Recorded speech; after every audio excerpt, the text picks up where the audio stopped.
Gracias por acompañarnos, como siempre, en Entrevista Venevisión. Ya estamos listos para iniciar nuestra conversación con el invitado del día de hoy, Timoteo Zambrano, diputado ante la Asamblea Nacional por Cambiemos, presidente de la Comisión de Política Exterior de la Asamblea Nacional, miembro de la Comisión de Postulaciones Judiciales de la Asamblea Nacional y miembro de la Comisión de Diálogo. Gracias por estar con nosotros. Gracias, Andrina. Buenos días. Usted es miembro de todas las comisiones en la que hoy está centrada la noticia del país. La Comisión de Política Exterior con el tema Rusia-Ucrania, la Comisión de Diálogo con el anuncio que hiciera el presidente de la Asamblea el día de ayer de la reanudación de este proceso de diálogo y también del Comité de Postulaciones. Todos los temas son noticias. ¿Cómo está haciendo para dormir en estos días? Bueno, muy poco, pero no me he dado cuenta de ese detalle que tú observas, ¿no? Bueno, mira, ayer efectivamente tuvimos una reunión de la Comisión Especial de Diálogo, que es una comisión que tiene el Parlamento y es constitucional, y están todos los sectores allí representados.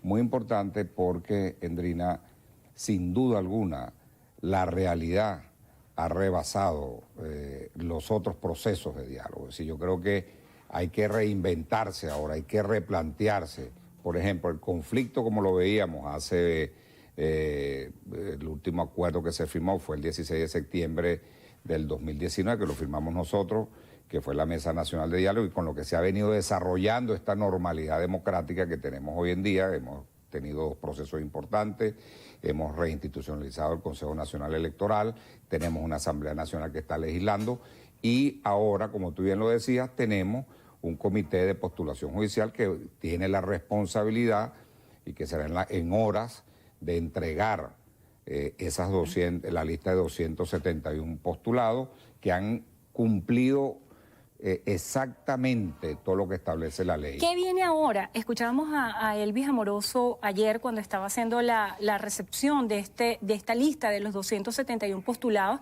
que se va a hacer un proceso de evaluación junto a la Fiscalía y que a partir de ahí se van a dar los resultados. Luego de esto, ¿qué viene?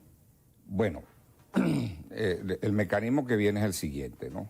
Pero quiero solo acotar algo que me parece importante. Ha sido un proceso muy equilibrado, muy ajustado a la norma. ¿Ha habido acuerdo entre todas las partes? No, es que ahí no se trabaja por acuerdo. Ahí es la rigurosidad en la aplicación de las condiciones que exige la ley, ¿no?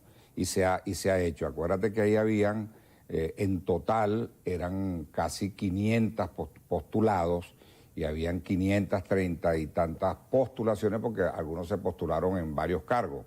Acuérdate que no solamente, recordemos que no solamente es el magistrado del TSJ, sino también el director o directora de la Escuela de la Magistratura, y tiene que ver también con la inspectoría de los tribunales. Entonces, por eso dan esos números. Pero ahí, porque yo te digo la rigurosidad, que este es un detalle importante. Esos 271, cualquiera de esos 271, cumple con los requisitos exigidos.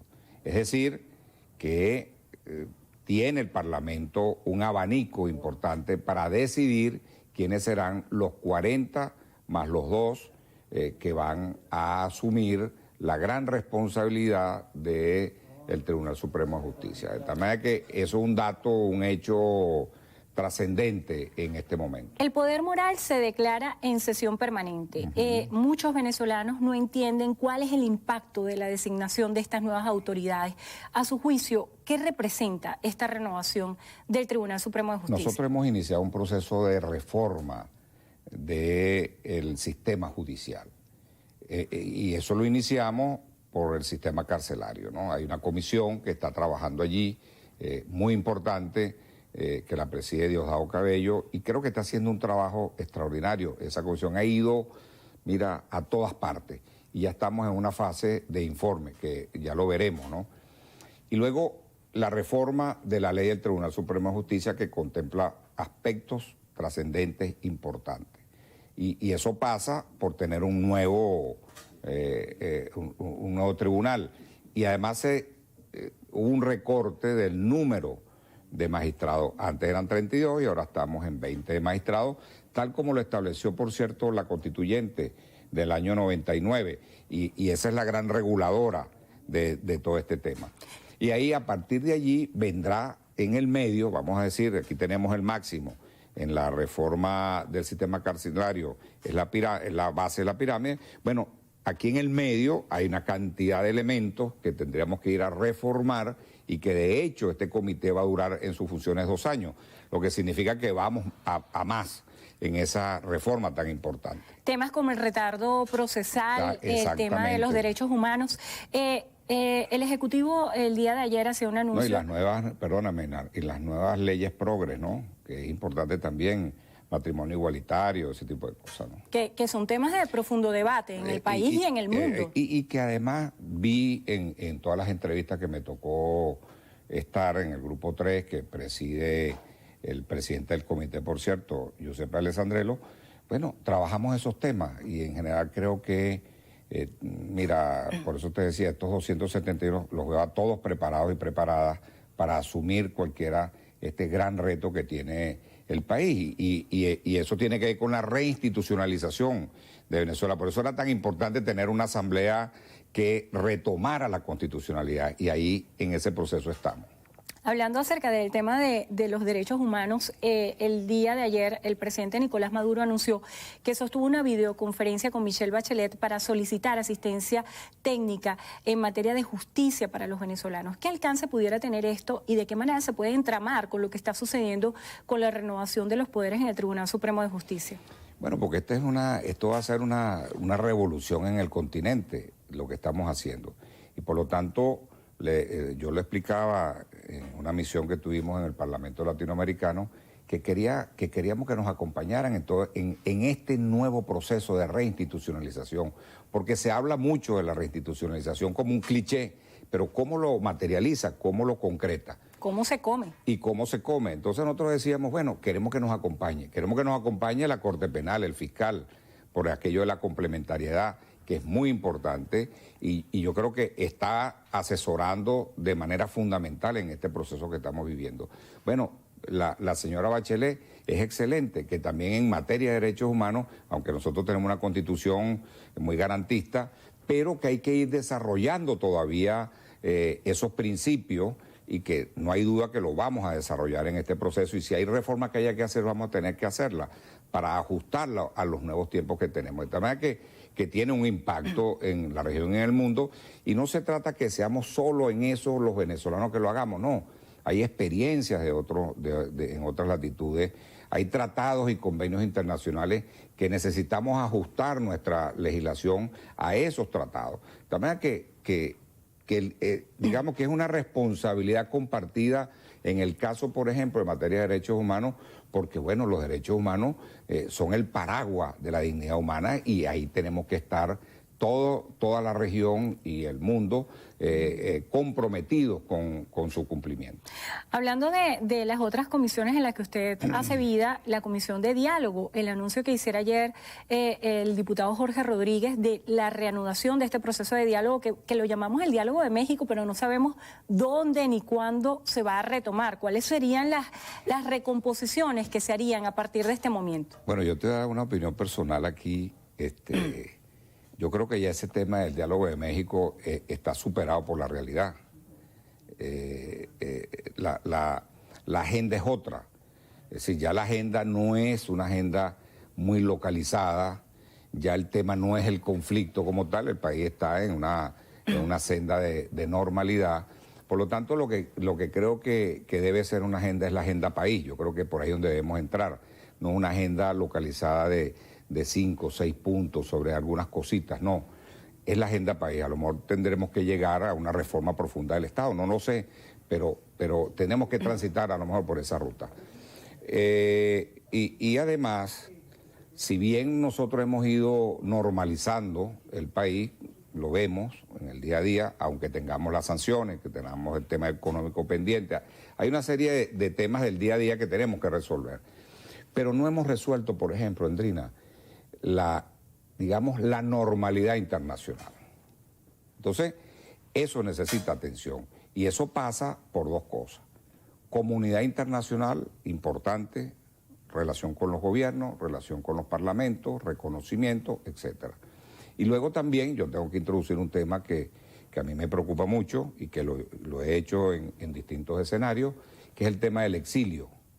Nosotros tenemos que buscar los nuevos interlocutores que están en el exilio y que con un programa conjunto con ellos, los que están afuera y los que estamos adentro, con un programa conjunto haya un retorno, yo diría garantizado, en que aquí haya, por ejemplo, recursos garantizados para el emprendimiento.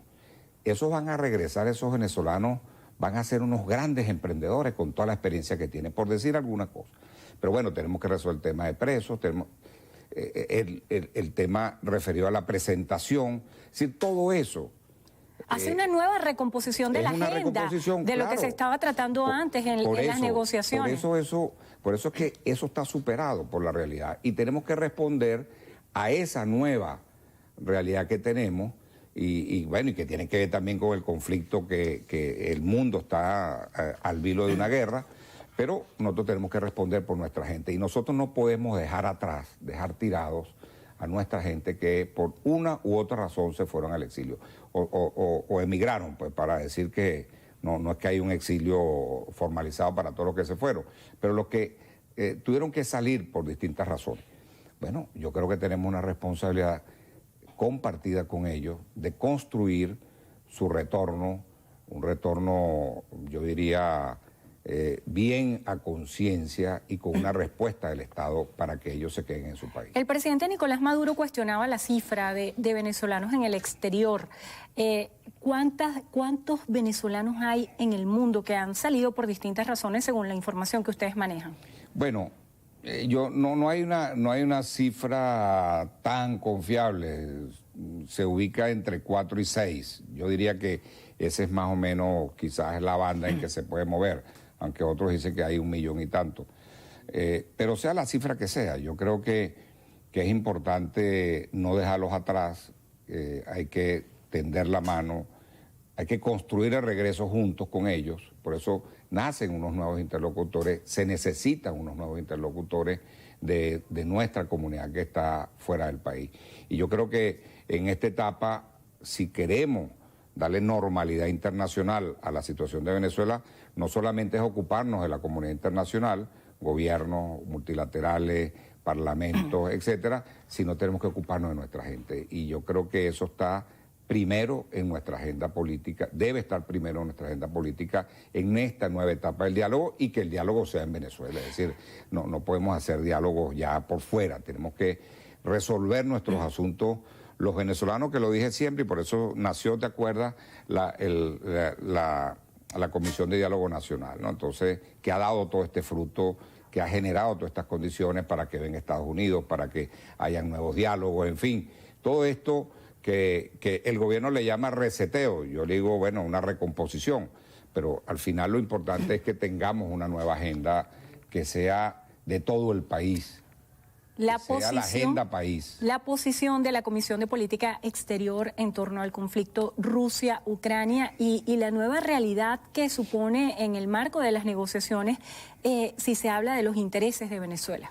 Bueno, la paz, la negociación, la recomposición del mundo. Es decir, yo creo que lo que estamos apostando es porque esa guerra termine lo antes posible a partir de una negociación entre... Yo digo que esa debe ser una negociación entre Europa y Rusia, porque Rusia es Europa y sin la seguridad de Rusia no hay seguridad europea. En fin, yo aspiraría que en las próximas 2 semanas veamos ya, una vez que haya un posicionamiento militar fuerte de Rusia, veamos entonces la entrada de la diplomacia y de la negociación. ¿Este escenario en geopolítica pone un nuevo estilo de relación entre Venezuela y Estados Unidos? Yo creo que sí, y yo creo que lo estamos observando, aun cuando no tenemos la información detallada porque se está desarrollando.